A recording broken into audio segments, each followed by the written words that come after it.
Good morning. I'm Roger Williams. I should tell you, no matter what time of day you watch it, I have a bad habit of saying good morning. So uh, I'd like to talk today about mental health interpreting and video remote interpreting and how they can work together and what ways we can more effectively use VRI, because I definitely see this as a trend which has already started, but I'm not sure that we've taken enough time to really think about how it's going to work. I'm hoping all of you've got access to the PowerPoint slides. I'll try to keep up with the slides and let you know what numbers I'm on.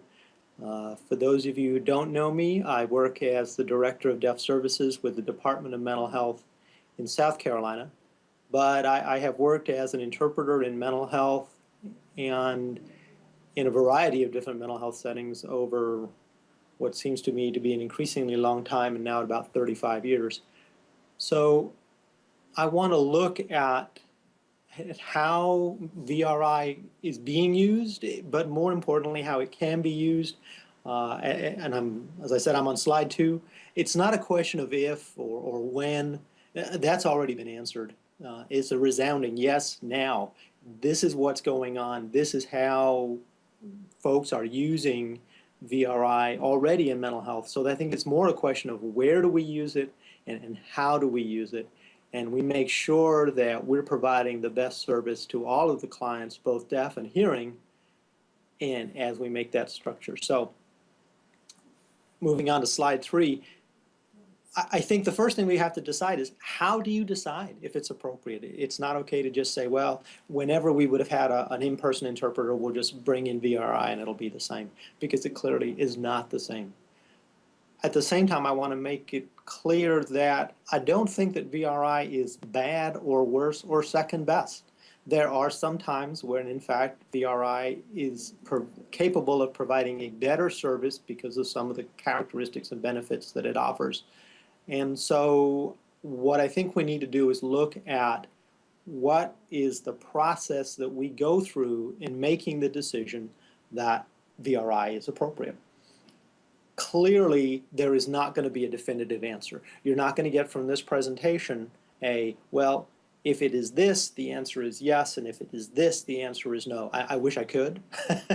I'm sure that everybody would be very happy if I were to do that. However, I also know that I would be absolutely wrong, because the minute you do that, you create, it's a little bit like when we talk about mentoring and working with somebody.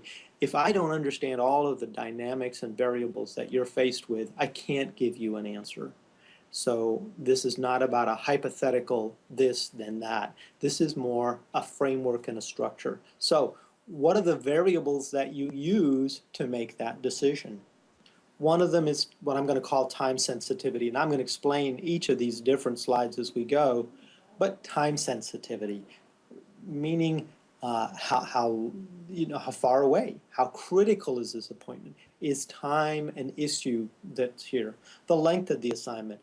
And I think this is one, and these first two really are ones that I think go into any decision about whether VRI is an appropriate resource or not. But they have some particular meaning in mental health. Thirdly, we're going to talk about the nature of the assignment. Is this a routine assignment, or is this an unusual assignment? And unusual could be not just for the hearing clinician or the deaf clinician, but also for the deaf client or even the hearing client. I'm going to use kind of what is probably the default, which is to say, I'm going to assume the clinician is hearing and that the client is deaf. At this point, sadly, there are few deaf clinicians, and they almost exclusively see deaf clients, so we have not yet got to the stage where it is common for deaf clinicians to see hearing clients, especially in the kind of situations where VRI would be appropriate. Another piece of that question about the nature of the assignment is form the critical piece or content the critical piece? And we're going to spend a fair bit of time talking about that boundary between form and content, but it's an important thing to understand, because I think situations where form becomes more critical are going to be more of a challenge to the VRI setting than where content is critical. And then lastly, all of the client factors. And again, this is not just the deaf client, but also the hearing client. But for the deaf client, what are their linguistic features? How disfluent are they? And then the technological comfort. And again, we're gonna talk more about all of those. So slide 4 talks about time sensitivity. Is this an urgent appointment? Is this an emergency room, or is this a mental health clinic? You know, how far away is it? Is it not only the time, but also the expense? Meaning, I work in a fairly small state, but it still is not unusual for us to travel for 2 hours. You know, if this is an emergency room assignment, even if I can just suddenly magically clear my schedule and have nothing else to do all day and can zip right over there, that's still 2 hours. And the reality is that for us, quite frequently, it's not a matter of I can just suddenly clear my schedule and poof, be over there. So it could be a day. And, you know, we clearly would not want to have somebody sitting in an emergency room with no effective communication for 24 hours until we could get that to happen. So the VRI is going to lend itself much more favorably to being used in those urgent, unscheduled kind of settings, as opposed to, you know, a mental health evaluation that's being scheduled 2 weeks in advance, where obviously people can make schedules and make appointments and be there on time. Looking at slide 5, the length of assignment.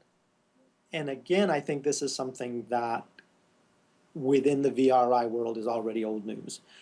We know that there's a break-even point where the cost of per minute interpreting, which is going to be higher than per minute live interpreting, at some point that cost is going to break even. And mental health is certainly no less subject to financial pressures than any other kind of interpreting. I wish that were not true. I wish I had some sort of unlimited budget that would allow me to do whatever I wanted, but that is not the case. So we use and look at using VRI in those situations where it's a short-term appointment, 15 minutes, half an hour, where it's an hour, 2 hours away, where the cost alone of getting the interpreter there is much more than it would be for a VRI to just have somebody there right away. Again, like I said at the very beginning, these considerations are not definitive. Just because it's cheaper doesn't mean we say we use VRI or we use in-person interpreting. These are variables that are going to have to be considered as you make that decision. Do you use somebody live? Do you use somebody with VRI? But finances figure into that equation, and it's foolish to somehow pretend they don't. Okay, those are the easy ones. We can pretty well come up with some sort of algorithm or calculation to determine, is something urgent, is something scheduled, is it going to be long or a short? Unfortunately, in mental health, in all aspects of mental health, not just interpreting, in all aspects of mental health, things are not that black and white, they're not that cut and dry. So, is the appointment routine? Where a client and clinician are familiar with each other, where they kind of know some of that basic background, they've established a baseline, they're able to make some of those choices about yes, VRI or no VRI, and where expectations are clear from both sides about what is expected both from the clinician and from the client. Again, in trying to make that decision, VRI situations are going to lend themselves to places where it's routine, where everybody knows what they have to do, where all of the other extraneous things are not going on as much. And then the next and much more complicated issue is this whole question of content versus form. You know, language is, as anybody who's an interpreter knows, about so much more than just the content. those people who do these kind of studies guess that the content, the actual meaning of the word is 20%, 25% of the whole message. Form is 75, 80% of the message. So not what is said, but how it's said. And that's those situations where I think VRI is at a working disadvantage, because it does require the interpreter to be much more conscious of everything that's going on in the room. And we're going to talk about some of that in particular situations. But form really becomes critical, and especially in assessments. And by assessments, I mean situations where you're trying to figure out what is going on, making a diagnostic decision, making a treatment decision, making a placement decision. So not just a formal psychological assessment, but many of the other kinds of assessments that are common in mental health. Again, VRI is going to lean and be more appropriate in situations where content is the factor, and less where form is the factor. Again, that is not a definitive. Just because form is present and needed doesn't mean VRI is out. So being a little bit more specific about what do we mean by form, because this is such a critical piece of mental health interpreting. If you look on slide 7, we see many different factors that make up, in mental health grammar, is there consistency? Do you have somebody who changes from ASL to PSE, or somebody who changes whenever school or home are brought up as the topic? Somebody who's been just, going along just fine and all of a sudden changes and starts using a very, more rigid signed English form. Are they age appropriate? We all would know this sign as mother, and I apologize to the interpreters who are trying to sign along with me, but the standard sign for mom. But we know that kids may use this sign for mom, with the index finger on the chin. So if a child uses this for mom, not a problem. If somebody like me at 50 plus years old uses this sign for mom, we have a concern. Is this a lack of language exposure, or is this some other process that's going on? Context appropriate. It's not unusual for folks when they talk about kind of structured environments like church or school to perhaps use a more signed English form than if they're talking about dorm or out with friends at the deaf club, where they might use more ASL. So you, as the interpreter, see all those things, and sometimes you get that sort of like, that's a little weird. And I talk about writing mental post-it notes, and then we'll talk about what to do with those little mental post-it notes. But I also, as I get older, don't remember all my mental post-it notes, and actually keep physically a little pad of paper sometimes by my side to make notes about what I'm doing. Word salad. Word salad is where you have agrammatical signs, or words. And of course, it's not just persons who are deaf, but word salad is where the words are just thrown in there without any grammar. Now, we know we also have a lot of individuals who, because of educational neglect or educational deprivation, have alinguistic disfluency. They don't have the elements of ASL, so they may not have non-manual markers, they may not give you tense, they may not use their body to indicate, are they talking about themselves or somebody else? So when we start looking at word salad, it's important to be able to distinguish between somebody who has word salad because of a psychotic process, somebody who has fully formed ASL, but because of a mental disorder is not using grammar when they're signing, and somebody who doesn't have the language to begin with. And so that's a critical piece. And as the interpreter, it does end up being a judgment call based on what you know about the client. Weird. I was talking to somebody earlier today about weird signs. I have teenage children who are deaf, and when one of them was talking about their name, when they were 14, 15, it wouldn't be unusual for them to say, sign their letters in a circle like that. They're playing with the language, they're exploring the language. Very appropriate for a 15-year-old to do that. If, on the other hand, somebody like me walks into a clinic and says that my name is R-O-G-E-R, signed like that in a circle, we have a problem. So again, what's weird for one age, gender, culture is going to be different than for another one. And as the working interpreter, you need to figure out, A, that's different and it needs to be reported. Slips of the fingers, this is the small, unconscious, subconscious, unintentional signing of something that may give a clue to the clinician about some other process that's going on. The classic example I use is the client who was asked, where do they live? And their answer was with their mother. And they signed that so quickly that it almost didn't even get seen. Now, I need to caution you, as I caution everybody in mental health interpreting, missing one sign doesn't mean anything. If there's a problem, it's going to be seen over and over again. But as much as possible, you need to be conscious and looking for those things while you're working.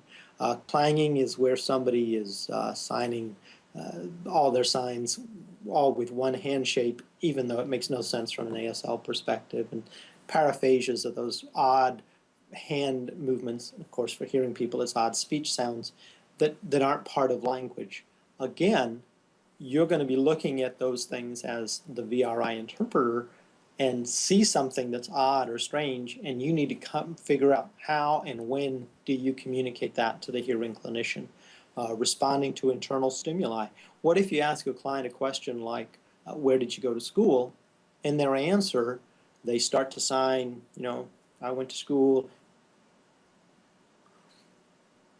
They look over and then they tell you, oh, I'm sorry, I can't tell you. You don't know, is there somebody over there or not? You can only see, just as right now, only what's right in your immediate visual field.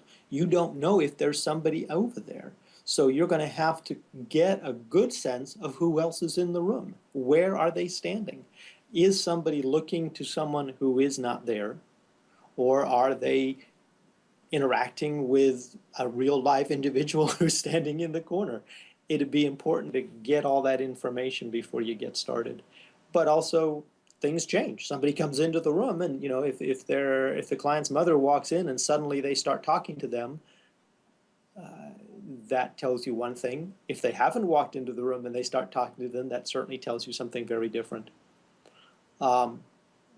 Moving on to slide 8, when we look at other elements of form that you need to be conscious of and be thinking about, how are you going to communicate that? Circumstantial or tangential. You know, when you ask somebody a question like, what day is it today? And today is Friday while I'm taping. And if they answered, Friday. Do you know that Friday comes from the Norse word? And off they go into a long explanation of why Old English has been kept for the word Friday, but the other words are based in Latin. And totally tangential. It has nothing to do with the question that's being asked, but once they get started, very difficult to rein somebody back in. Circumstantial is where you ask somebody a question and they give you a whole bunch of information that has nothing to do with the question that's asked. Perseveration is where you ask somebody a question and in their answer they just keep staying on one topic. You will tell them, no, we finished, answered that, and they keep bringing up the same topic over and over again. And lastly, illogicality, which pretty much as it looks is just a completely illogical answer. You ask for a question, you don't get it. Affect, what expression do you see? Does it match?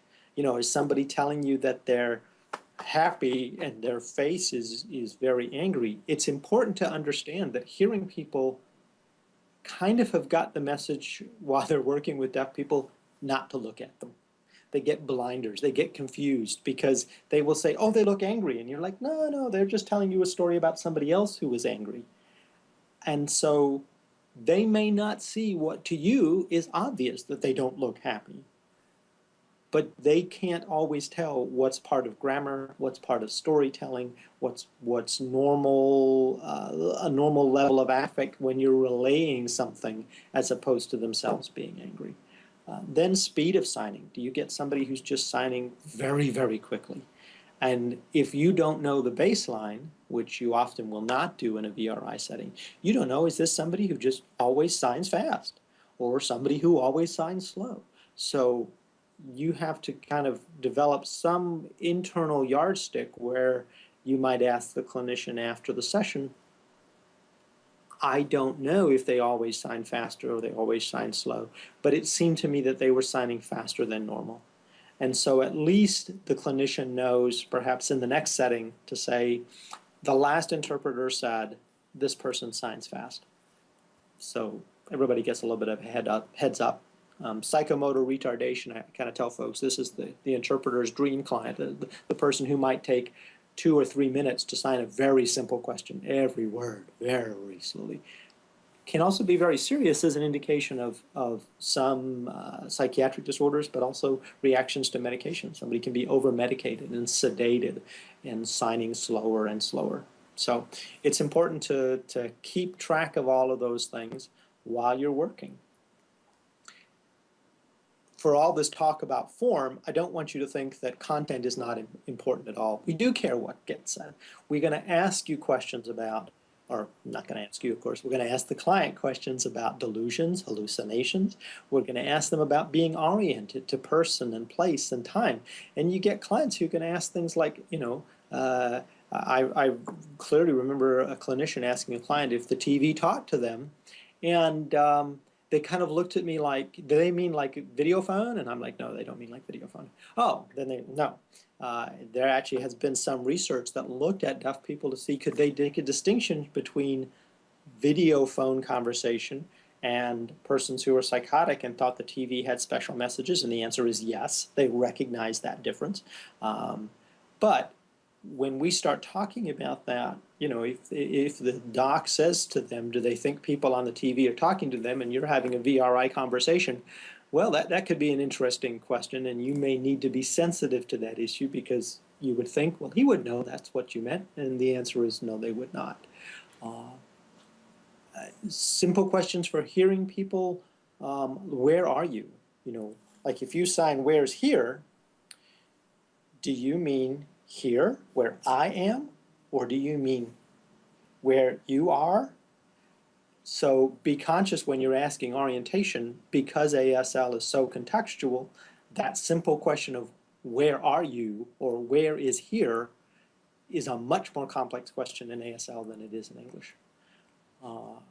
We will ask questions about suicidal and homicidal ideation. We'll want to know, do they think about it? Do they plan to do it? Do they have a plan, or have they actually attempted? And the seriousness goes up significantly because somebody who says, yeah, I think about it, doesn't particularly worry me. But the person who says, oh yeah, I've got, you know, 12 bottles and 2 shotguns and loaded whatever they need, and has tried, is obviously much more serious and much more at risk. And then all of the other history questions. We're going to want to know, you know, who in your family was depressed, and who may have had schizophrenia, or what medications work, because one of the things we know is that if that medication worked for another family member, it's likely to work for you. So there will be content questions in any assessment, not just the form, but the content alone is not going to be enough to make a diagnostic decision. On slide 10, we talk about some of those client factors. How much disfluency does the client have? Are they fluent in ASL? Are they displaying features of psychosis, meaning something like clanging, or the psychomotor retardation because of the psychosis where they're signing very slowly, or they're, say, giving very tangential answers. And sometimes I see interpreters often want to fix that, you know, where they think, oh, I just didn't understand what he said, and if I just ask it again, you know, I've had interpreters ask, you know, what's your name? Pretty basic question. I'm hoping everybody there can ask, what's your name? But then when the client answers snow pizza, they're like, no, no, no, no, no, no, no, your name. And fix that language confusion without thinking about what impact does that mean for the clinician, not knowing the client can't answer a simple question. is the client physically willing to stay within the camera? I'm being a good boy. I'm sitting at my desk. I am not moving all over, sort of living within the artificial constraints. If you've got a client who's pacing and very agitated and or just will not, is concerned about the security of the camera, is concerned who's watching, is avoiding the camera, clearly not appropriate for a VRI setting. And then there's comfort. My kids have grown up with computers, don't think twice about using computers, will get on them in 2 seconds, will text me rather than, even my hearing kids will text me rather than making a hearing voice call. So my deaf kids will text me from the basement when I'm upstairs to tell me something instead of coming and finding me. And it's not just the laziness of teenagers, it's a comfort with that technology. If you've got a client who's comfortable with VRS, more likely to be comfortable with VRI. If you've got somebody who's had no exposure to that setting, they may be very uncomfortable with that. And again, you also have to look at how does psychosis figure into their technological comfort. If they're very psychotic and very paranoid, they may be unwilling to be in a setting where strangers could look at a camera and see them. So on that scale, as somebody is more fluent, we're going to look at them being more appropriate for VRI as opposed to somebody with a high degree of disfluency for whatever reason. So, kind of putting that all together on slide 11, we see where VRI is going to lean itself to settings that are urgent, that are short or far away, where the content is the emphasis, and where fluency in the client and comfort with the whole technological process is more appropriate for the VRI. Now, there are some things you also have to think about. HIPAA, if you're don't know what HIPAA is, you should go find out. The Health Insurance Portability and Accountability Act, that's requires a certain level of security in that connection because you are transporting PHI or EPHI, electronic, and I always get this backwards, privileged health information, meaning information that I have about my condition, the mental illness, that is being transmitted. So you're required to have a secure link. You can't just use an internet site. You couldn't use Skype that I'm recording on today for a medical situation because it doesn't have the adequate level of security. It may require informed consent from the client to agree if you're going to use something that is less secure than the standards. You have state licensure laws, something that we really haven't talked a lot about, but for clinicians, a major challenge right now is I'm licensed in the state of South Carolina. I can't provide clinical services in another state. And many states have said, if I'm counseling somebody remotely, I'm in that other state, even if I'm not physically there. So then the question becomes, if I'm interpreting in New York, and I'm interpreting between a doctor and a client in a state that requires interpreter licensure, sadly South Carolina is not one of them, am I required to have a license in that state? Just something to keep in mind and to keep abreast of, because in mental health we're very conscious of this issue of out-of-state licensing. And the case law is very vague, it's very inconsistent, and we just don't know where the interpreting actually takes place. Is it taking place at the recipient location or where you physically are? Intermediary interpreters, CDIs. In mental health, we often use CDIs for assessments, for working with clients with high degrees of disfluency. VRI, there's very little use of CDIs. So how are you going to work that? Now, in addition to those elements which are there on slide 12, also the important piece for the interpreters is going to be we're trying to figure out how are you going to get access to some of the information that we know is critical for interpreters in mental health, like, for example, diagnostic information, educational information, even medication information, because you're going to need to know that in order to do your best work. So some sort of pre-session with the clinician about what they're trying to get and what's the information you need to know to make some of the assessments that go into making an accurate interpretation. And then there's the post-session stuff, all these little post-it notes that you took for yourself about slips of the fingers or odd or weird language use. How do you convey that to the clinician? Some of that may be conveyed during the interpreting assignment, i.e. you just talk and tell the clinician what you're seeing, and that may be possible with a client who perhaps is not well focused on that video setting, like in an emergency room, but it may also be something that you need to communicate with the clinician afterwards because you have doubt about what you see. And I know we don't like to talk about that doubt sometimes, but I think I saw something, there may be something, maybe something about the speed of signing that needs to be conveyed to the next interpreter. So all of those go into that assessment of what do you do and how do you communicate that information to the clinician after the session. So those pre and post sessions need to be discussed. Now, moving on to slide 13, I'm going to do what I just said I wasn't going to do, which is tell you where, honestly, I think VRI is inappropriate. Things like forensic assessments. I would have grave concerns about somebody who is using VRI to do a competency exam where you're making a determination about whether somebody is competent to stand trial, or an insanity determination, whether they are not guilty by reason of insanity or should go and stand trial for the crime. And in that setting, so much is at stake and so much is dependent on the nature of that assessment. And form is so critical. These things are scheduled well in advance.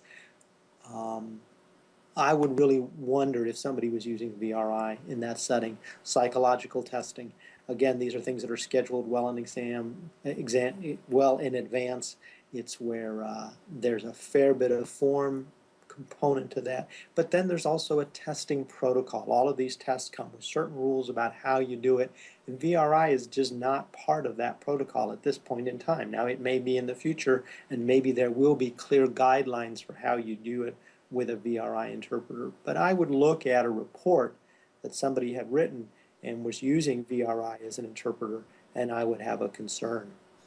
And then a last place where I would see VRI as being inappropriate would be abuse investigations. And we're not talking about that short interaction perhaps with the police trying to just figure out what's going on, but you know, where there's a forensic abuse investigator who's getting into the talking to the child, talking with them about what happened, trying to establish some of those very key pieces that are going to be used at trial. And again, so much is riding on just that one interview, because this is typically something that doesn't get repeated. So all of those settings, despite me initially telling you I'm not going to say yes or no to a particular setting, I would have deep reservations about using VRI in any of those settings. So we talked about a lot about kind of the theory behind this and looking at some of those variables, but now moving on to slide 14, let's take that theory and put it into practice. You get a particular assignment, you get a request. How do you look at that and make a decision that yes or no, that's an appropriate setting for VRI? So on slide 15, one of the most common things we do around here is repeat psychiatric checkups. This is where somebody is on a medication, there's no plans to change it, they're just checking to be sure that everything is working okay. These can be 15 minutes, but in practice they might be 5 or even 10 or even 5 minutes. You walk in, you tell the doc, they ask if you're sleeping well, if you're eating well, and your answers tend to be pretty short and to the point. So these are scheduled appointments, which earlier we said would lead you towards in-person rather than VRI, but they're short, they're a long way off. Content is really the key. Are you sleeping well? Are you having any dizziness? Are you having any shaking? Are you having any other problems from the medication? The assessment and the diagnostic piece is pretty much done, although of course assessment's always ongoing. We don't know about fluency versus disfluency, and that may make the decision about whether VRI is appropriate or not. But for many clients, VRI in this setting might be appropriate. Now, contrast that with an intake appointment at a mental health center. These are scheduled appointments again, but they may last 2 hours or longer by the time you do all the paperwork and the process that is involved in opening a case, of signing all the consents and making sure all of the HIPAA notices are well explained. The client is new to the mental health center, so we have no information about their fluency, about their comfort with technology, and they don't know quite what's going to be doing, and we don't know yet what are we going to be doing for them. So, even though it's scheduled, even though it might be, an hour away, it certainly isn't local, but it is an extended appointment. For me becomes critical because during that assessment and that initial intake, so much of what we work with is not what is said, but how it gets said. So, and again, we know nothing about the fluency or the disfluency of the client. And because that's an unknown, I would say, generally speaking, this is probably something where we're going to want to send somebody in person and have them make some of those determinations. So, as very different than that short PMA, as we call it, the psychiatric medical assessment, we've got this intake appointment where maybe an in-person is more appropriate. But again, it's going to vary. An emergency room visit is yet another common thing that we get interpreting for around here. A client comes in, they're brought in by the police, they're disoriented, they're agitated. It's 10 o'clock on a Friday night. These things never happen between 8 and 5. It's 2 hours minimum before somebody live can get there, even if it's local. But it's important to understand that in an emergency room, that the goal of that assessment is trying to figure out, do they stay or do they go? And that's pretty much it. You're not looking for treatment. You're not going to be trying to decide what are you going to do in 1, 2, 3, 4 days. You're deciding what are you going to do right now. So it's urgent, leading itself to the VRI setting. It may be extended. Sometimes these assessments might be a long time, although as anybody knows who works in an emergency room, the actual amount of time that you spend with the clinician is probably fairly limited. There's a lot of content as opposed to form, and that may seem confusing in an emergency room setting, but again, look at what the focus is, and that's a key to think about in mental health interpreting. What is the goal of that setting? Is the goal treatment, in which case we're going to be looking at form and diagnostic and assessment? That is not the goal in an emergency room. They're not trying to make an assessment of what exactly is the mental illness that this person has. They're going to be making an assessment of homicidal and suicidal ideation, the clear and present danger. Are there plans to kill somebody today? Because if they're not, then they're probably going to go home and get told to come to the mental health center the next day.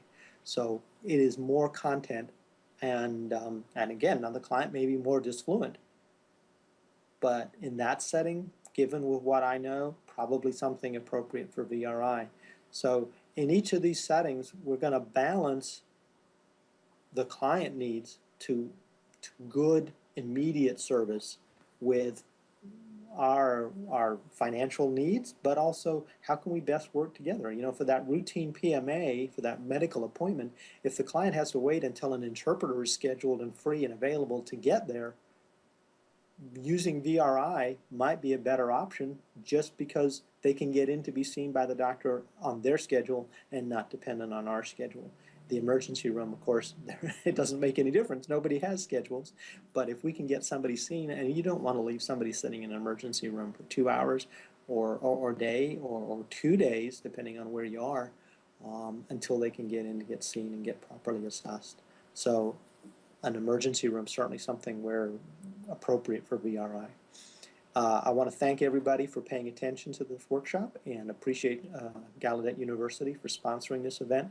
I want to talk just briefly about the questions that are going to be part of the forum that go through the moderator and figure out all the details of that. But, when you're taking an assignment, what is the information you think you should be asking for? How are you going to get what you need to know? And teamwork, a critical piece of the mental health interpreting. How do you work with the in-person interpreter? Let's say you're doing a hospital and you cover the midnight hours and there's an all-day interpreter who's there all day. How do the two of you communicate? How does that information get back and forth? And again, with the goal of improving patient care. And then if you're in an emergency room and you're doing an assessment, things are going fine, and suddenly a great deal of disfluency shows up, a high degree of paralinguistic demand, to use the demand control schema language. What controls are available to you as a VRI interpreter? So I encourage you to think about those and to participate in the online discussion. And once again, thank you all very much.